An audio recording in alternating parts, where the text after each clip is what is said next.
Hello, welcome all of you once again. आपण बघतोय topic ऑसोलेशन्स.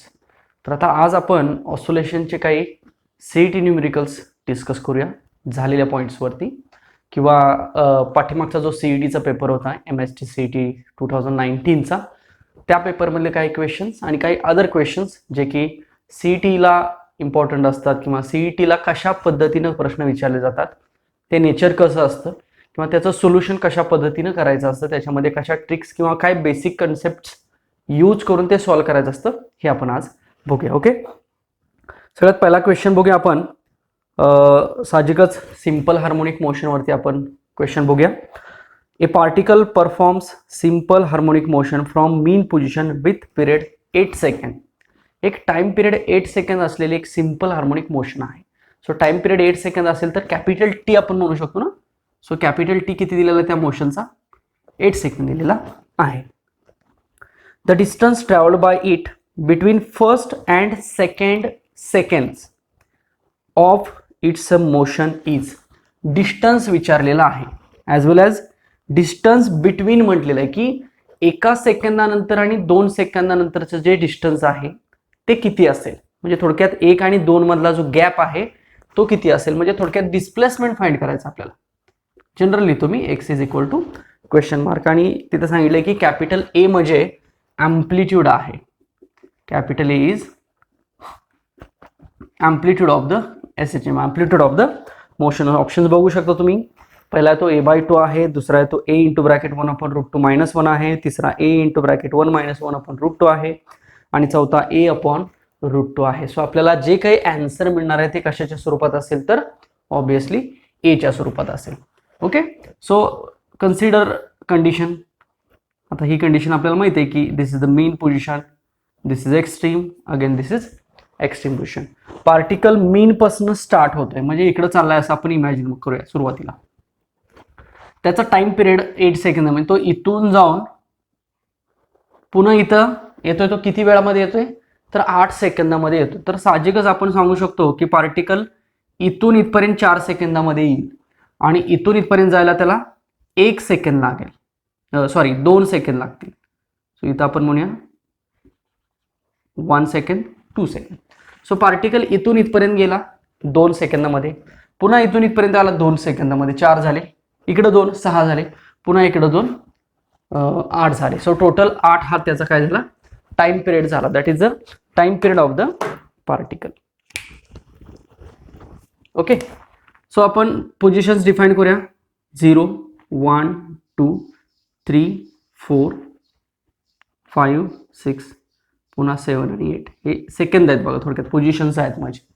Okay, so T is the time period. Now we have equation x is equal to a sine omega T. बघा, x is equal to a sine omega T. आता आपल्याला काय करायचं आहे की एका सेकंदाला असताना किती डिस्प्लेसमेंट असेल तर x1 असेल, आणि 2 सेकंदानंतर म्हणजे जेव्हा इथं असेल तेव्हा किती डिस्प्लेसमेंट असेल तर x2 असेल. म्हणजे साहजिक आपल्याला ह्या दोघांच्या मधला डिफरन्स काढायचा आहे. मग त्यासाठी आपल्याला ह्या इक्वेशन वरनं x1 काढूया. So x1 is equal to a sine omega म्हणजेच किती 2π/t, आणि टाइम पहिल्या केसचा किती घेऊया 1 सेकंद घेऊया. So x1 is equal to a sine 2π/8. that is x1 is equal to a sine, so that is 4, so π/4. so π/4 चा काय अर्थ झाला बघा, x1 is equal to a sine of 45 degree. so this is the value of x1. so x1 is equal to a sine of 45 degree. चला तसाच x2 काढूया. So x2 is equal to काय येणार बघा, सेम इक्वेशन असंच लिहायचं, फक्त a sine of omega t. so x2 is equal to a sine of 2π/t into small t.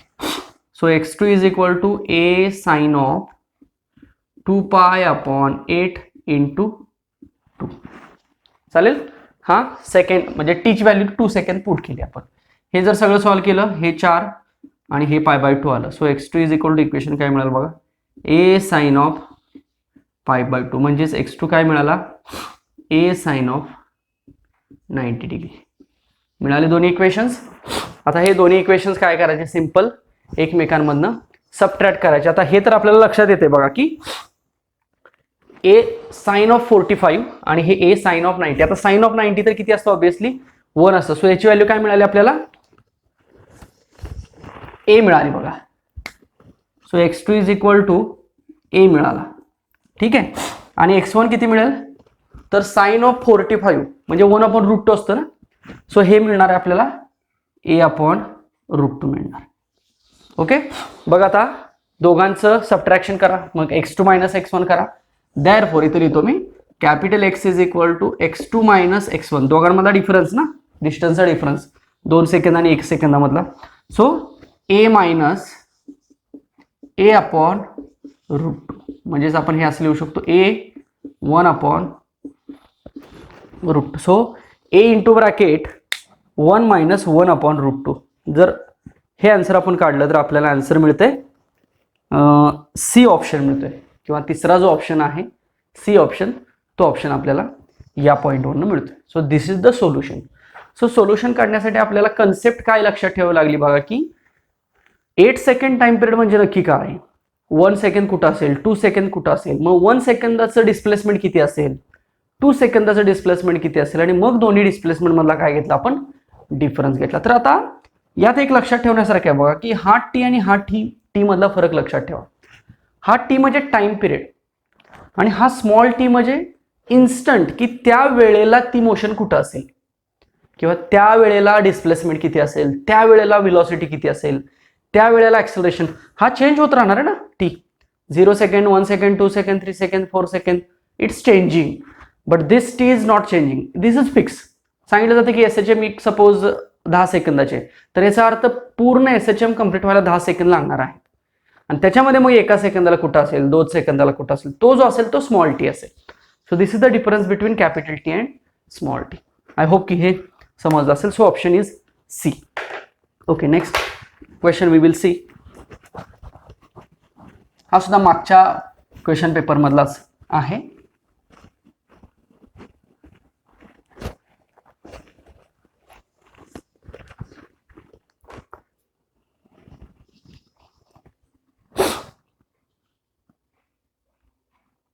चला पुढचा घेऊया. एक पेंड्युलम वरचा आहे सोपा क्वेश्चन. एक conical pendulum has bob of mass 250 gram and a length 1 metre. Simple conical पेंड्युलमची condition आहे. जसं आता ॲक्च्युली कोनिकल पेंड्युलम हा पण रोटेशनल डायनॅमिक्समध्ये झालेला आहे, पण कोनिकल पेंड्युलम आणि सिंपल पेंड्युलम हे दोन्ही पॉईंट्स अॅनालॉगस आहेत, म्हणून हा मी क्वेश्चन डिस्कस करतोय. अदरवाईज हा क्वेश्चन यावर्षी जर सिलेबस पाहिलं तर आपण हा म्हणू शकतो की हा रोटेशनल डायनॅमिक्समधला आहे. Okay, but it is related to the oscillations म्हणून घेतोय हा. A conical pendulum has a bob mass 250 gram and length 1 metre. If the horizontal circle traced by the bob has a diameter of 120 centimetre. Diameter दिलेलं आहे, radius काढू शकतो. Then the tension in the string would be nearly. So tension विचारलेलं आहे. So conical pendulum कसं असायचं बघा.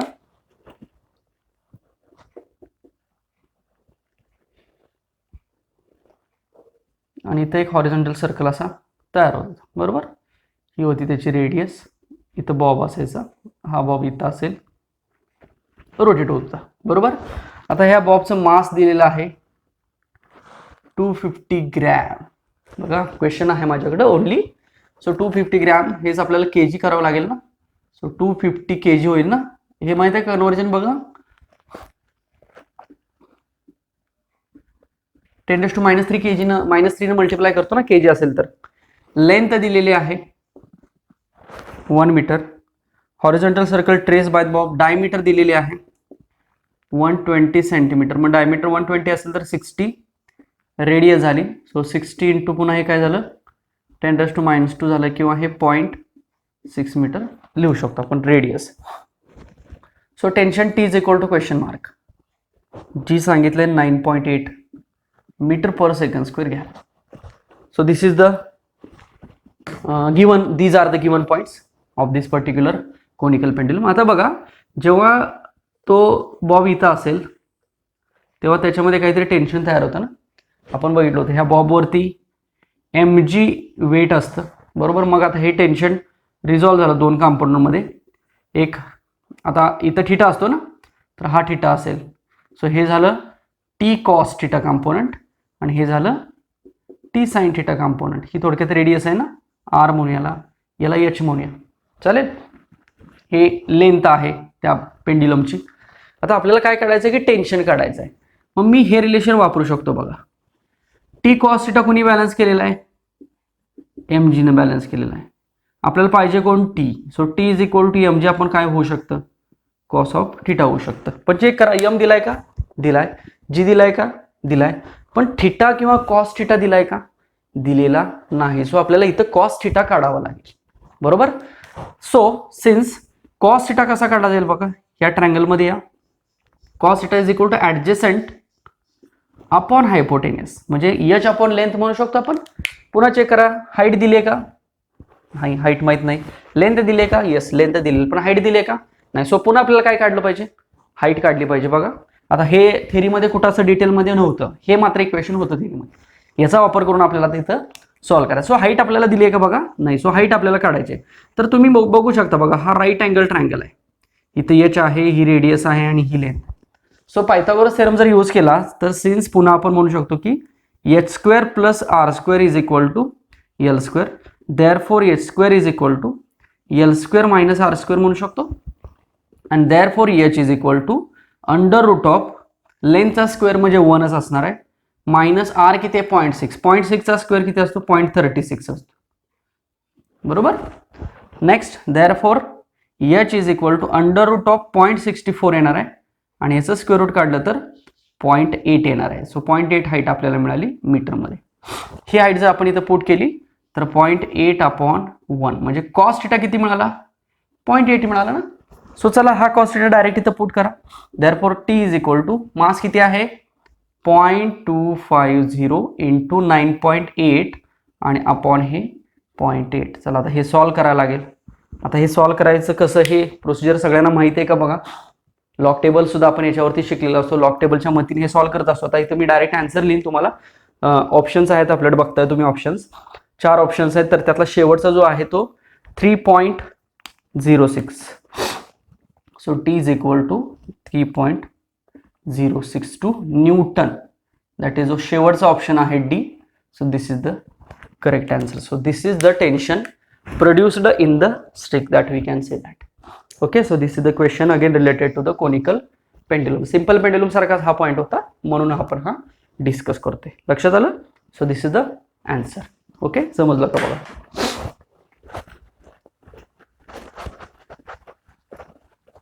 चला आता सिंपल पेंड्युलम वरचा एक क्वेश्चन आहे तो बघूया आपण.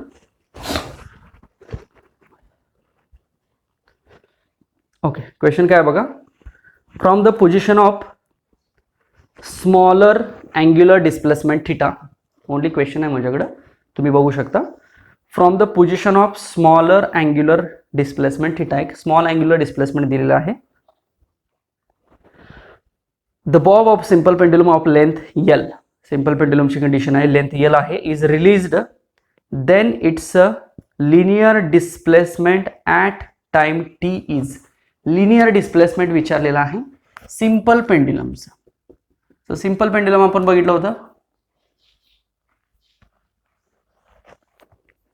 इकडे तिकडे जातो ना. ही झाली त्याची मीन पोझिशन, ही त्याची एक्स्ट्रीम. तर हा थिटा आहे बघा, स्मॉल अँगल. सो काय केलं की स्मॉल अँगल थिटानं पेंडुलम इकडे घेतला, म्हणजे इथून सुरुवात केलेली आहे स्टार्ट. मग स्टार्टिंग कुठनं झाली तर एक्स्ट्रीम पोझिशन पासून स्टार्ट झालेलं आहे ती मोशन. सो एक्स्ट्रीम मीन एक्स्ट्रीम मीन एक्स्ट्रीम मीन एक्स्ट्रीम मीन एक्स्ट्रीम. सो अशी मोशन चालू, पण सुरुवात मात्र कुठनं झालेली आहे? एक्स्ट्रीम पोझिशन पासून सुरुवात झालेली आहे. तर त्याचे जे 4 ऑप्शन दिलेले आहेत त्यातलं एक्सची व्हॅल्यू कुठली असेल असं विचारलेलं आहे. तर आपल्याला एक्सचा फॉर्म्युला माहिती आहे बघा. आता ही लिनियर एसएचएमच आहे ना. So x is equal to a sine of omega t and x is equal to a cos of omega t. यातला कुठला घ्यावा लागेल? X is equal to a cos omega t, कारण हा स्टार्ट फ्रॉम मीन पोझिशन आहे ना. So x is equal to, आता a म्हणजे अँप्लिट्यूड, म्हणजे हे थोडक्यात म्हणू शकतो. सो आपण याला एक काहीतरी नाव म्हणू शकतो, काहीतरी आर म्हणूया. So r of cos omega म्हणजे काय? 2 पाय अपॉन टी आणि हे स्मॉल टी. बरोबर, हेच आपण असं लिहूया आर ऑफ कॉस, आता 2 pi upon T, capital T म्हणजे काय असतं 2 pi under root L upon G. So 2 pi upon under root L upon G आणि हा स्मॉल टी. 2 पाय कॅन्सल होईल. So R cos of G upon L under root मध्ये आणि हा T. बघा हे कुठंतरी क्वेश्चन आपल्याला सॉरी ऑप्शन बघायला मिळतोय, पण x is equal to l cos theta under root g upon l into t दिसतोय. पण ह्या आरच्या ऐवजी कोण आलं पाहिजे, एल थिटा आलं पाहिजे. तर आपण त्याला ऑप्शन नंबर बी म्हणू शकतो. पण आरच्या ऐवजी एल थिटा आपल्याला कसं इथं प्रूफ करावं लागेल बघा. सो आता हा आर म्हणलंय ना आपण, हा एल आहे बरोबर. मी जर याच्यामध्ये साइन थिटा वापरला तर काय होणार आहे, आर अपॉन एल लिहू शकतो आपण. चालेल, लक्षात येते का बघा. मग therefore r is equal to काय लिहू शकतो, एल साइन थिटा. आणि therefore r is equal to काय लिहू शकतो आपण, एल थिटा. कारण साइन थिटाच्या ऐवजी थिटा लिहिलं तरी चालू शकतं for small angle. So we can say that x is equal to l theta cos of under root g upon L into T. So this is the displacement, that is B option. Check करा B आहे का बघा. So B मध्ये दिसतंय की x is equal to L theta cos of under root g upon L. So this is the solution of the simple pendulum. चलो next question बघूया.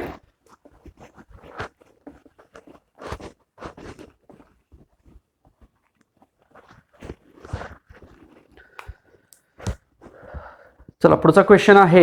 It is again related to the composition of SHM. घेऊया आपण composition of SHM. बघितलं होतं आपण, जर दोन SHM that is x1 and x2, x1 is equal to a sine omega t as well as x2 is equal to a sine omega t. त्याच्यामध्ये आपण amplitude आणि फेज अँगल चेंज बघितलो बघ.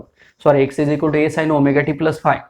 हे दोन जर कॉम्बिनेशन एकत्र आल्या एकाच डायरेक्शनला तर त्याचा रिझल्टंट काय मिळतो, त्याचा इनिशियल फेज काय मिळतो, त्याच्या कंडिशन्स काय, त्याचं रिझल्टंट डिस्प्लेसमेंट, हे सगळं आपण मागच्या लेक्चरला बघितलेलं होतं. त्याच्यावरती एक बघूया क्वेश्चन बघा. The equation of simple harmonic motion of two particles is x1 is equal to a1 sine omega t and x2 is equal to a2 sine omega T plus alpha. दोन इक्वेशन्स दिलेले आहेत. If they superimpose म्हणजे composition झालं त्यांचं, then the amplitude of the resultant SHM will be. तर त्यांचा resultant amplitude किती असेल असं विचारलेलं आहे. आपलं मेन इक्वेशन आठवतंय का बघा तुम्हाला. जर x1 हा a1 sine omega T plus alpha 1 असेल, x2 हा a2 sine omega T plus alpha 2 असेल, तर आपला रिझल्टंट अँप्लिट्यूड काय आला होता, under root a1 square plus a2 square plus twice a1 a2 cos of phi 1 minus phi 2 असा आला होता. पण इथं मात्र इक्वेशन्स थोडीशी वेगळी आहेत. थोडीशी वेगळी आहेत म्हणजे कशी आहेत बघा. x1 कसा आहे, a1 sine of omega T एवढंच आहे, प्लस नाही आहे, 0 आहे म्हणजे. आणि x2 कसा आहे, a2 sine of omega T plus alpha असा आहे. तर ह्याचा रिझल्टंट अँप्लिट्यूड विचारलेला आहे बघा. सो आपल्याला काय करायला लागेल, पहिल्यांदा रिझल्टंट डिस्प्लेसमेंट काढायला लागेल, दोघांची बेरीज x1 plus x2. So x1 किती आहे, a1 sine omega T plus x2 किती आहे, a2 sine of omega T plus alpha. आपण काय केलं होतं याच्यासाठी, ट्रिग्नोमेट्रीचा फॉर्म्युला वापरला होता ना. So a1 sine of omega T plus a2 sine A cos B plus cos A sine B. आठवतंय का बघा. सो a1 आहे तसंच ठेवूया, हे a1 sine omega T plus a2 ना आतमध्ये मल्टिप्लाय करूया, a2 sine omega T cos alpha plus a2 cos omega T sine alpha. आता बघा हे a1 साइन ओमेगा टी ही टर्म आहे तशी ठेवली मी, किंवा साइन ओमेगा टी आता कॉमन घेऊया बघूया. सो a1 प्लस ह्याच्यातनं साइन ओमेगा टी आणि हे साइन ओमेगा टी कॉमन येईल. सो इथं राहणार आहे a2 cos alpha sign omega T common आहे, आणि प्लस ही टर्म बघा मी अशी लिहितो, हे कॉस ओमेगा टी इकडे लिहितो, गुणा करायला चालू शकतं, sine alpha cos of omega T. दिसतंय का बघा सगळ्यांना बघा. सो ही टर्म मिळाली आपल्याला अँप्लिट्यूड आणि अल्फाची कॉस फंक्शन, ही टर्म मिळाली आपल्याला अँप्लिट्यूड आणि अल्फाची साइन टर्म मिळाली. सो ह्या टर्मला बघा रिझल्ट आणि अँप्लिट्यूड म्हणू शकतो. म्हणजे ही टर्म जर a1 plus A2 cos of alpha, याला असं म्हणू शकतो का, आर कॉस ऑफ डेल्टा. आठवते सेम तसंच या टर्मला A2 साइन ऑफ अल्फाला काय म्हणू शकतो आपण, आर साइन ऑफ डेल्टा म्हणू शकतो. मग आपण काय केलं होतं, ह्या दोघांची बेरीज करून स्क्वेअर केलं होतं ना, आणि मग हे सॉल्व तसंच हे करायला लागेल. So therefore r square sine square delta plus R square cos square delta is equal to, आता ह्यातला साइन स्क्वेअर कॉस स्क्वेअर बाजूला काढतो आपण आर स्क्वेअर कॉमन काढून. सो ते आर स्क्वेअर होऊ शकतं, त्याचा स्क्वेअर रूट घेऊ शकतो. सो फक्त इकडल्या साईडचा स्क्वेअर करायला लागेल आपल्याला, उजव्या साईडचा. So A2 square sine square alpha plus याचा स्क्वेअर करावा लागेल. सो याचा स्क्वेअर आपण डायरेक्ट करूया. So A1 square plus A2 square cos square alpha plus twice A1 A2 cos of alpha. बघा आता लेफ्ट साइड काय राहिली, फक्त r square is equal to, right साईडला बघा या टर्म मधनं आणि या टर्म मधनं मी A2 स्क्वेअर कॉमन काढतो. राहिलं ब्रॅकेटमध्ये sine square alpha plus cos square alpha, पुन्हा ते 1 असणार आहे. सो हे आलं A2 स्क्वेअर प्लस हे A1 स्क्वेअर आहे तसंच, आणि प्लस हे आलं twice A1 A2 cos of alpha. So therefore r is equal to, हे सगळं आता अंडर रूट जाईल, लिहिताना फक्त A1 square plus A2 square आधी लिहूया, plus twice A1 A2 cos of alpha. बघा A1 square plus A2 square plus twice A1 A2 cos alpha under root मध्ये. सो ऑप्शन बी आहे ह्या क्वेश्चनचा. सिंपल, लक्षात आलं. रिझल्टंट अँप्लिट्यूड वरती आपण हे सॉल्व्ह केले. चला नेक्स्ट क्वेश्चन बघूया, सेम अशा टाइप मध्येच.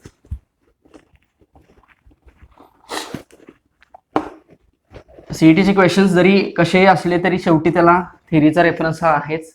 थेरॉटिकल जर तुम्हाला कन्सेप्ट समजले असेल तर तुम्ही ते अप्लाय करू शकता किंवा त्याचा रेफरन्स घेऊ शकता. ओके, चला पुढचं बघूया आपण. 2 SHM along the same straight line, दिसतोय क्वेश्चन तुम्हाला, in the same direction and of the same period are given by equation. पुन्हा 2 SHM दिलेले आहेत, x1 x2, आणि पुन्हा रिझल्टंट अँप्लिट्यूड म्हणजे आताच्या सारखंच आहे, फक्त इक्वेशन्स वेगळ्या पद्धतीने आहेत म्हणून. सो x1 किती दिलाय, 3 साइन ऑफ 4 पाय टी प्लस पाय बाय 6 दिलेला आहे, आणि x2 किती दिलेला आहे बघा, 4 साइन ऑफ 4 पाय टी प्लस पाय बाय 3 दिलेला आहे. सो आपण इथं म्हणू शकतो की A1 sine omega T plus alpha, A2 sine omega T plus alpha. Simple. So form तोच आहे ना लिनियर SHM चा, लक्षात येते का. मग आता आपल्याला इथं डिफाइन करायला लागेल की A1 किती मिळतोय बघा आपल्याला 3, A2 किती मिळतोय आपल्याला 4, ओमेगा किती मिळतोय आपल्याला 4 पाय. सो आता इथं आपण म्हणूया, आता बघा ह्याला φ1 आणि ह्याला φ2 आपल्याला म्हणायचं आहे, म्हणजे दोघांना φ1 आणि φ2 आपल्याला डिफाइन करायचं आहे. आता ह्या दोघांमध्ये आपल्याला लक्षात येते की मोठा कुठला आहे, तर साहजिकच पाय बाय 3 हा मोठा आहे, बरोबर. सो जो मोठा आहे त्याला आपण φ1 म्हणूया आणि φ2 याला पाय बाय 6 म्हणूया. मग आपला रिझल्ट अँप्लिट्यूड काय होता, under root A1 square plus A2 square plus twice A1 A2 cos of, आता मागाचं रिलेशन नाही येतं आपलं मेन रिलेशन, α1 मायनस α2 किंवा φ1 मायनस φ2 असले, φ1 मायनस φ2 हे आपण मागच्या लेक्चरमध्ये बघितलं होतं. सो चला आता मग डायरेक्ट व्हॅल्यू पुट करायच्या. A1 स्क्वेअर म्हणजे काय 9 होणार, प्लस हे 16 होणार 4चा वर्ग, प्लस ट्वाइस 24 होणार, आणि हे cos of pi by 3 minus pi by 6 होणार आहे, बरोबर का बघा. सो हे आपण हे 25 होईल, हे प्लस 24, आणि हे cos of pi by 3 minus pi by 6 solve करायचं आहे. 6 LCM येईल, सो 2 पाय मायनस पाय येईल, so it is pi upon 6 म्हणजे 30 डिग्री येईल बघा. सो कॉस 30 किती असतं, √3/2 असतं ना. सो इट इज 25 प्लस 12√3 बघा. सो 25 अंडर रूटमध्ये, so plus 12√3. So again option B, this is the correct answer of this resultant amplitude. लक्षात आलं का बघा. So this is the question about linear SHM and the resultant amplitude case. चला next question दिसतोय समोर तुम्हाला. Consider a simple pendulum of length 1 metre. पुन्हा simple पेंड्युलमचं एक्झाम्पल आले बघा. लेंथ दिलेली आहे 1 metre. Its bob perform circular motion in horizontal plane with its string make an angle of theta that is 60 degree with the vertical. If the mass of the bob is 50 gram, so m 50 gram. So 50 ग्रॅमचं काय करतो आपण, पुन्हा 50 गुणिले 10⁻³ लिहावं लागेल ना, हे kg. हे सुद्धा कन्वर्जन सोपे आहेत. Then the tension against tension is equal to 0. म्हणजे मगाशी जसं आपण फॉर्म्युला वापरलेला होता तसं टेन्शनचा आपल्याला फॉर्म्युला वापरायला लागेल. सो मगाशी काय फॉर्म्युला लिहिला आपण, T cos θ is equal to mg. So therefore T is equal to mg upon T cos θ. So m माहित आहे 50 into 10⁻³ जी आपण इथं 10 घेऊ शकतो upon upon cos θ. So cos of 60. So हे जर आपण सॉल्व केलं तर आपल्याला याचा आन्सर मिळते 1 Newton. So this is the case depends upon the simple pendulum. So 1 Newton is the answer. That is option A. Okay. So this is the answer. मगाशी होतं सेम त्या टाइप मध्येच आहे. चला नेक्स्ट अजून एक बघूया, शेवटचा बघूया. बघा, restoring force acting on A pendulum when it is deflected through an angle of 30 degree. Okay. Mass of the Bob दिलेला आहे 200 ग्रॅम, म्हणजेच 200 into 10⁻³ kg. नेक्स्ट ग्रॅव्हिटी सांगितले 10 मीटर पर सेकंड घ्या. सो रेस्टोरिंग फोर्स आपल्याला आठवते का बघा, restoring force is directly proportional to -mg sin θ. आठवतंय हे सिंपल पेंड्युलम मध्ये आपण हे रिलेशन डिराइव्ह केलेलं आहे. So F is equal to काय थोडक्यात mg sin θ. आपण मॅग्नेट्यूड व्हॅल्यू घेऊ शकतो. हे F आणि ऍक्च्युअली थीटाचं रिलेशन आहे, बरोबर. So F is equal to mg sin θ म्हणू शकतो. So F is equal to आपल्याला बघा आता डायरेक्ट व्हॅल्यू टाकायचे आहेत 200 into 10⁻³ into 10 into sin of 30. So again we can solve this and we'll get the final answer, that is 1 Newton. So आता option A आहे बघा. याच्यामध्ये सुद्धा याच्यामध्ये ट्रिक काही ट्रिक कशा असतात बघा कॅल्क्युलेशन्समध्ये. काही वेळेला इन डिटेल कॅल्क्युलेशन्स करत बसायचं नाही, ऑप्शन चेक करायचे पहिल्यांदा.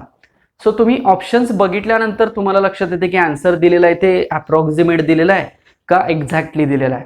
जर आन्सर एक्झॅक्टली असतील, म्हणजे जर चारही आन्सर्समध्ये थोडाफार फरक दिसतोय तर तुम्ही इन डिटेल सॉल्व्ह करायचं. पण चारही आन्सरमध्ये जर फार मोठा फरक वाटत असेल, 1 न्यूटन 5 न्यूटन किंवा 10 न्यूटन 100 न्यूटन असं दिलं असेल तर अप्रॉक्सिमेट आन्सर आपल्याला काढायचं, कारण तिथं आपला वेळ कमी लागणार आहे, वेळ वाचणार आहे. त्यामुळं तुम्ही कधीही क्वेश्चन वाचल्यानंतर त्याचे ऑप्शन सुद्धा बघत चला की 4 ऑप्शन्स कसे दिलेले आहेत. त्या ऑप्शन्सवरती आधी विचार करायचा असतो आणि मगच आन्सरकडे आपण जाऊ शकतो. ते थोडंसं इझी पडतं. तुम्ही जर डायरेक्ट क्वेश्चन दिलाय आणि गिव्हन पॉईंट्स लिहिले आणि फॉर्म्युला पुट करून आन्सर काढत बसला तर वेळ जाईल आणि शेवटी मग आन्सर येणार आणि मग ते तुम्ही चेक करत बसणार. त्यापेक्षा आन्सर बघा. काही वेळेला आन्सर बघितल्या सुद्धा तुम्हाला ट्रिक लक्षात येऊ शकते सीईटी क्वेश्चनसाठी. कारण सीईटीचा फंडा असा आहे की तुम्हाला कमी वेळेमध्ये जास्त क्वेश्चन सॉल्व्ह करायचे आहेत आणि वेळ फार तसा कमी असतो ओव्हरऑल जर आपण 50 क्वेश्चनसाठी बघितला तर.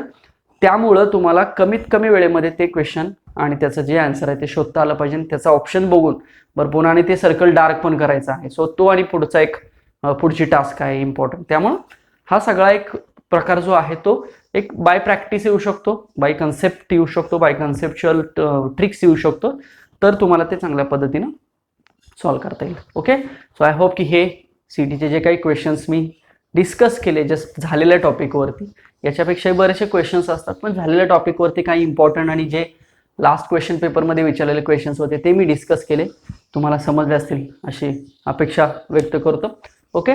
So this is about the some CET numericals on the oscillations. Thank you so much.